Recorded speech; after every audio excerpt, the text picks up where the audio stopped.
So we got to talk about Al Sharpton because Al Sharpton, MSNBC host, was a civil rights activist, was also an informant for the FBI. He was a Fed, many other things. Al Sharpton is receiving backlash all over the Target boycott and the escorting of people to Costco. And I'm going to tell you how I think this should have been handled. Let's first get into the boycott. So you guys know that Donald Trump revoked all the DEI stuff, right? So the federal DEI, et cetera. So Target announced that they are ending their DEI initiatives, right? Because of Trump's order on diversity programs. So there's Target. When I was like in college, we used to call it Target. I don't know where we got that from, but that's what we used to call it. So it's not just Target, by the way. It says Target is ending its diversity, equity, and inclusion program this year. The retailer said on Friday, the largest U.S. corporation to step away from such policies, and they're facing a lot of scrutiny. It says over the last year, other companies, Walmart, Amazon, and Meta have rolled back their DEI policies as well. So it says here, for Target with an inclusive audience, this is their version of brand suicide. Target also said it is ending its REACH initiatives this year, under which it had pledged to invest $2 billion with Black-owned businesses by the end of 2025. So that initiative included plans to add 500 Black-owned brands and funding program from its house media company, Roundel, to increase exposure of diverse-owned brands through paid media. So the big thing that people are responding to is, of course, they're ending this investment that they had for the Black-owned businesses. So that's where the boycott comes from. So there is a move for people to boycott Target. Now, one of the individuals who has a Black-owned business on the shelves at Target is advising people not to do that.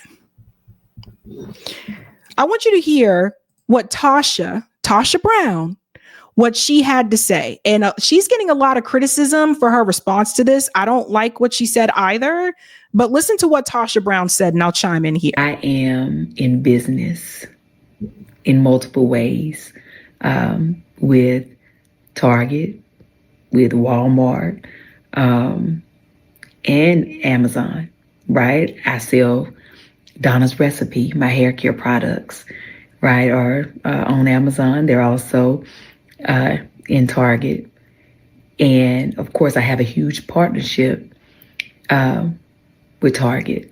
I sell my seasonings at Walmart. I do business all over. Tabitha, yes, I'm sorry. I think I said Tasha. Tabitha. All right.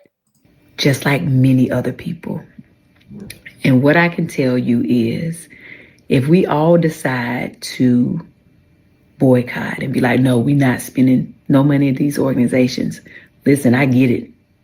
And if that's how you feel, honey, I 1000% get it. But so many of us will be affected and our sales will drop. Our business will be hurt. And if any of you know business, it doesn't just happen overnight where you can just go take all your stuff and pull it off the shelves. There's a process. And then you got to, like, where you going to put it? You got to have a place to store it. That's money, right? You got to have another place to sell it, which is almost impossible sometimes. And even if you sell online, it's a process when it comes to business. And everyone does not have the funds or the means or the availability, the space to house their own products. All right, honey bun. So let's pause here. So first of all, Tabitha, you, I think more so than others who are small business owners, you probably have more resources than the local mom and pop Black shop in the neighborhood, right? So Tabitha decides to make this about herself. I'm worried about my bottom line. Don't boycott Target because I may not make as much money with my items when Tabitha can sell those items elsewhere. I mean, you guys are all familiar. If you watch YouTube commentators, you know we all have, most of us, I think, have a store. Don't we sell merch? I don't house the merch. I don't have t-shirts and mugs around me. I don't keep them here. I sell my merch on Bonfire, which they're supposed to be environmentally friendly. But I sell my merch there. They house it and they push it out. Do they get a percentage? Yes. But Target gets a percentage from her right now too. I ain't got time for this, boo. Like, look, this is the thing. She's trying to make this about her money and her bottom line. Like, who does this? That's like, I could imagine. Think about all the boycotts and the sit-ins that happened during the civil rights movement. Imagine going to a freaking diner counter in Greensboro, North Carolina for the sit-in, sitting at the counter, and you're not going to move and you're not going to buy anything. And you see somebody whip up some pancakes and say, I know we're doing the sit-in, but damn, those pancakes look good. Can you pass me a pancake? She wants you to boycott Target, but she still wants you to go to Target to buy her stuff, knowing that Target still gets a percentage of it. So you're not boycotting Target. That's not a boycott. That's a thought. That's what that is. That doesn't make any sense. She goes on. Right. But the thing that concerns me the most, and I want you to hear me and hear me well, if we all decide to stop supporting said businesses and say, you know, I can't buy nothing from there, even the businesses who were affected by the DEI ban, right? What that does is you take all our sales and they dwindle down. And then those companies get to say, oh, your products are not performing. And they can remove them from the shelves and then put their preferred businesses on the shelves. And then what happens to all the businesses who've worked so hard to get where they are? Then what happens, right? Now, I know that something that could solve it is ownership of these big corporations, right? It's a long way to go there. There are amazing companies like the Village Market in Atlanta, right, who support small businesses, and you can go in there and there's some amazing things that you can buy, but it's one store and it's very small. We're talking about mass market. You can't build that overnight. No, but you can sell your items online. Like I said, most of us that have YouTube political shows have merch, and we sell our merch on another platform. And yes, they do get a percentage, but Target is getting a percentage from her anyway. Like, I'm not feeling this. I'm not feeling this. This is giving me like sellout vibes, and I don't like it. I don't like it at all. That's scab behavior. It crossed the picket line, but only cross it from me. Come over there and cross the picket line and come over to me. So Tabitha is trying to look out for Tabitha. Way to try to be a barrier against the boycott movement, right? Whether you agree with what Target is doing or not, like, I've participated in boycotts. Hell, I haven't shopped at Target in a long time. I'm trying to remember the last time I went to Target. I think Target's overpriced any damn way. That's part of the reason why I stopped shopping there, but I haven't been there in a long time, right? If I want paper towels, I can get them at the grocery store. In fact, the grocery store down the street from me, the paper towels are cheaper there than they are at Target. So I don't really need you, Tarjay. I don't really need you, okay? Now, Al Sharpton comes in because he had an idea. Al Sharpton has this idea of, you know what? Yep, let's boycott Target. Okay. But where does he take the people? Let's chime in here. And then you'll see this activity take place, actually. Organized, because we must remember we only got those rights won in the first place because we fought, which is why we've been methodical and strategic. But we intend to boycott some of these companies, but we're going to do it strategically. And today, those that are with us, I took over 100 people from our regular Saturday National Action Network rally, and we went shopping in Costco's because they say, no, we're not going to be with the president. We're going to keep DEI. So we need to reward and be with our friends and our enemies. You don't want diversity in the office space, then you shouldn't have diversity in your consumer base. So Al Sharpton decided to take the people to Costco. Now, I know what some people are going to say.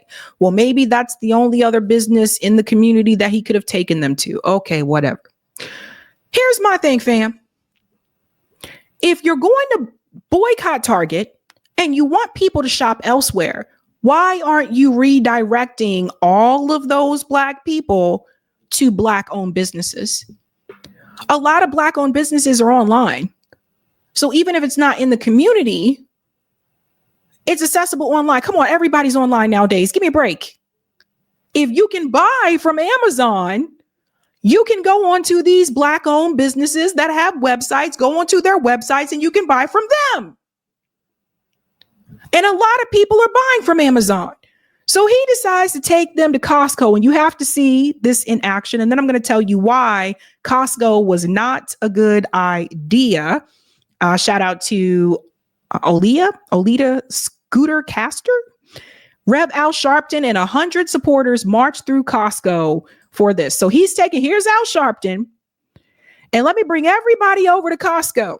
Instead of bringing them to other Black-owned businesses, let me bring them to a business that I feel said they're going to keep their DEI initiatives. But who owns the business? You see what I'm saying? So watch this. They're on your side.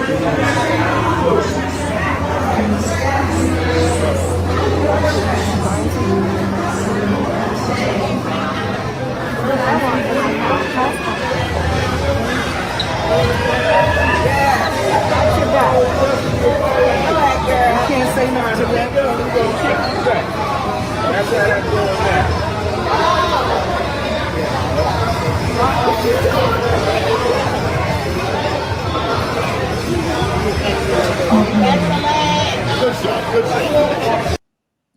now. See, this is why I'm really upset when I saw this video, because the people in the video probably don't know.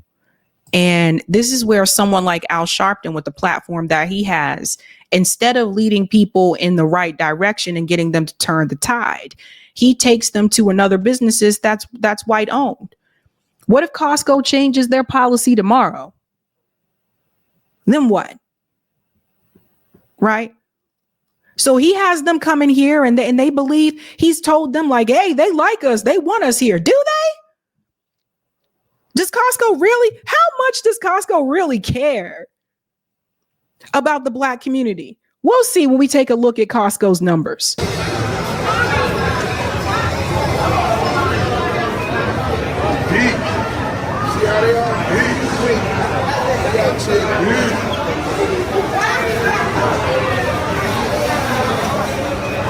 Shopping for justice. And everybody's smiling and they're all being misled. And this just pisses me off. And it makes me like, we really have to have these conversations within the Black community.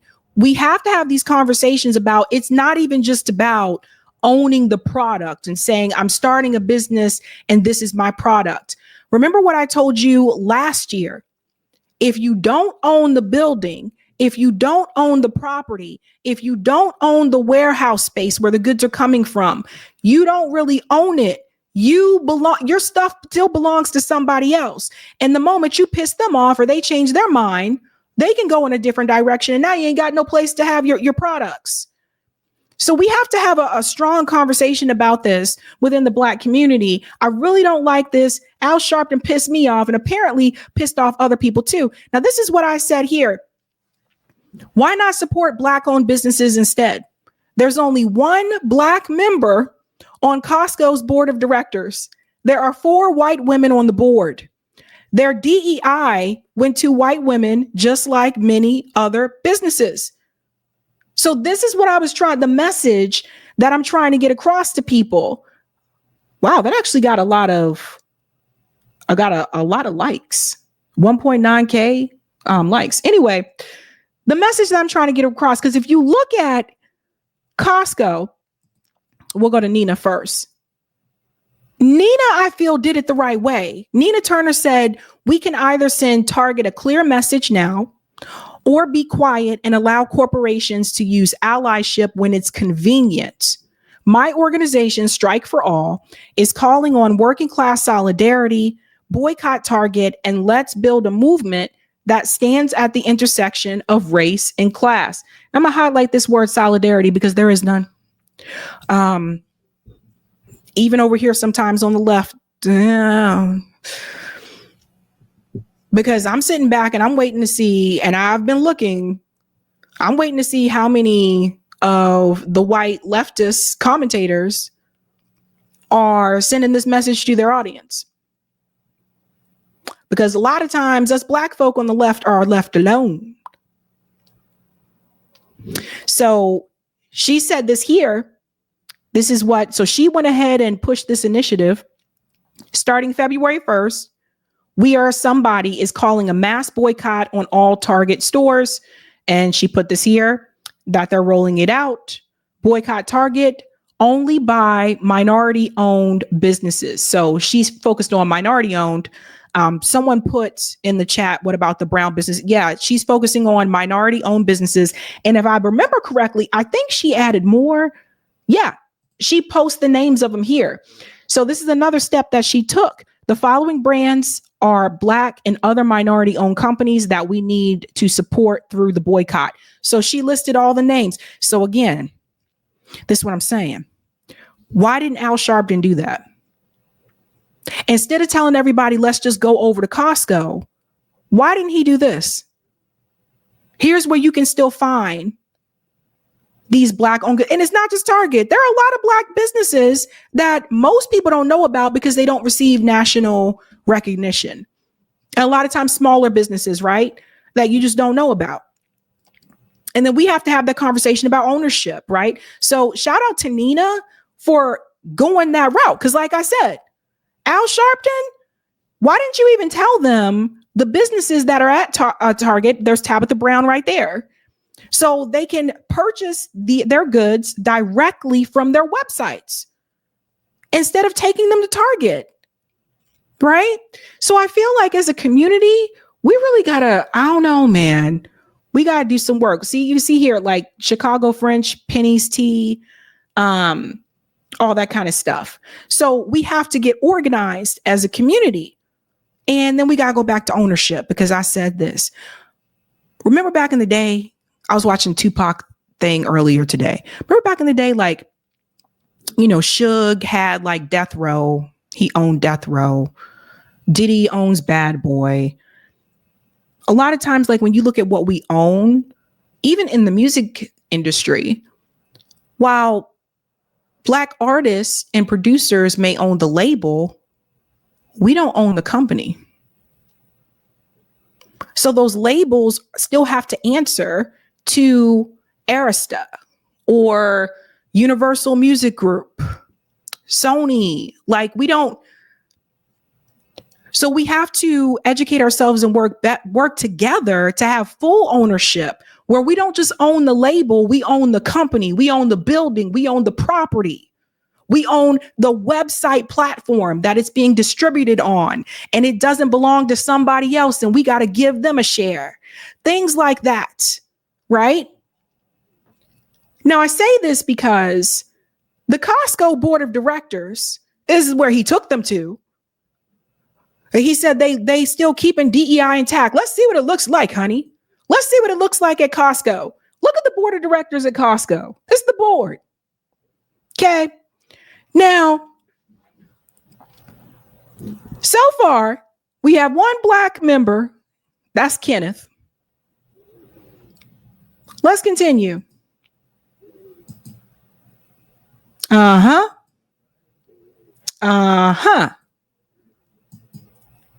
Uh-huh. Yeah. So what you have for the board of directors at Costco, you have the one black member, and then you have 1, 2, 3, 4 white women.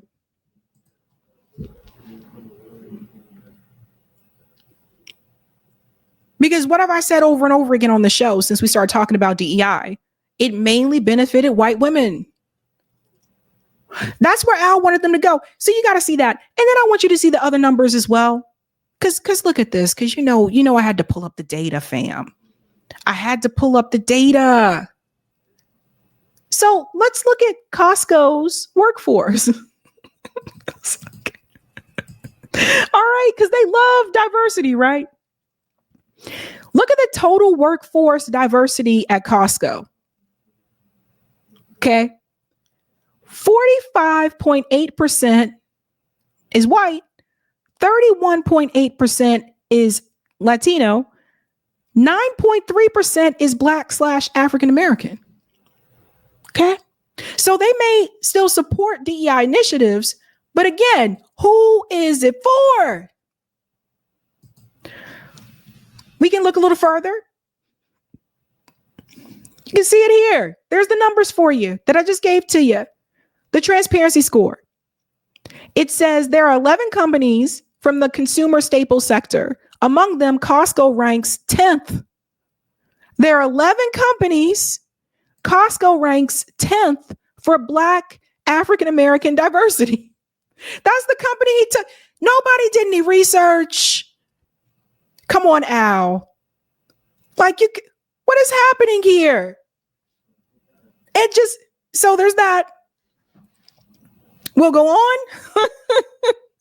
I'm telling you, I'm not joking. I shouldn't laugh. I'm sorry, guys. Okay. Board member diversity. So you can see this here again, right? So blue is race, ethnicity.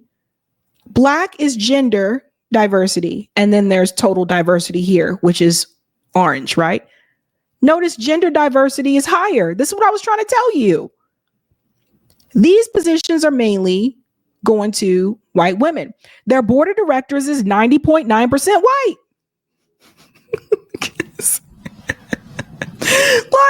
I'm not making up these numbers. Let's go on to more. If we talk about the title of Chief Diversity Officer, this is another one I like to point out to people. This is an example, not specifically Costco, but an example of a Chief Diversity Officer. When you look at the statistics, let's go down to the numbers, fam. Bow chicka wow wow.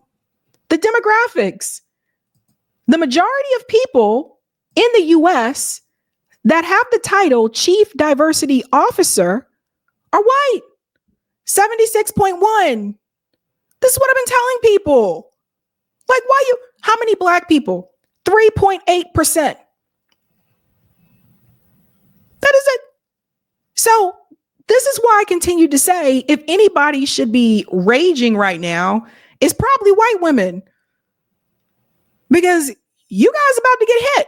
Listen to this guy here. He said, when DEI isn't what you thought it was. This is kind of funny. Okay, so this is hilarious. I just saw this white lady on here complaining that she just lost her job because she was hired under the diversity, equity, and inclusion program at her work. And you can see she didn't want to say it, but she really wanted to be like, but I'm not Black. But that's not what diversity, equity, inclusion meant. The number one recipient of DEI hires is white women. The number one people who have benefited the most from this whole affirmative action and DEI hired has been white women, 100%. And now all these white women who voted for Donald Trump are going to find out that DEI included them. And I'm sorry, but this is one of the best fuck around and find out moments yet, because these women are the ones who deserve to be fired. I'm sorry. If you voted for Donald Trump and you get fired because you were a DEI hire, don't come looking to me for sympathy. So this is the part that a lot of people are just not aware. That's what I keep telling you guys. So Al Sharpton is a useful tool for the establishment. You see, it's Al Sharpton's job is to make the Black community believe that things are better than they are. And if they're not, especially under a Republican administration, see, everybody want to go out to the streets and fight now that Trump's in office. But when shit was happening under Biden and Kamala, people were like, give them a chance. At least it's not Trump. Just give them a chance. Don't like talk back to them. Don't disrespect them. All those types of things. So as a useful tool that Al Sharpton is, he is the one to come out to the Black community and tell you, you know what? Yes, let's do a boycott. Okay, cool. Have no problem with that. Like I said, I've participated in boycotts before. But instead of redirecting that energy into something that is going to help the Black community, that mofo redirects you to Costco. He's taking you from one white-owned business to another one. And I'm sitting back there and I'm saying to myself, like, nobody else sees this? Like, but apparently people did, because like there was a lot of backlash online. Like, people were not having that, okay? Nina did it the right way. Nina Turner said, okay, let's redirect people to these Black-owned businesses. Do you see the difference between the thinking?